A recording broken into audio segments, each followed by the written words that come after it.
Mga malalayong lugar ang susunod na target ng pamahalang panlalawigan sa kanilang medical and surgical caravan. Ayon kay Governor Dr. Helen Tan, iilang bayan na lamang ang kanilang pupuntahan, kaya susunod na ang mga malalayong lugar o barangay sa Quezon. Samantala, isa sa kanilang idinagdag sa naturang caravan ay ang libreng pagpapasalamin at eye check-up. Grabe ang ano ng mga tao, yung happiness kasi nga medyo mahal, no? Tapos di na sila lalabas ng barangay na ibigay natin yung salamin. So that's an addition doon sa services natin. And then yung katarata kasama sa screening nila. So pagka tingin ng optocatarata and then we navigate the katarata naman or other eye diseases sa opta natin sa QMC or partner private hospitals. So yun yun.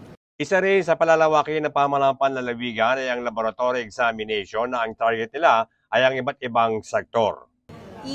Yung additional x-ray namin, pag dumating na yung portable namin, mas maraming ma-x-ray, hindi dahil nagpa-check up, kundi we want to screen like tricycle drivers, mga magtitinda sa palengke, mga farmers natin. So, ano na siya, yung scheduled na x-rays lang, teachers, yung mga nangangailangan. But ngayon may limitation kami, like kasi isa lang ang x-ray namin, and then ang x-ray tech namin ay iisa lang. So yun yung gusto namin palawakin.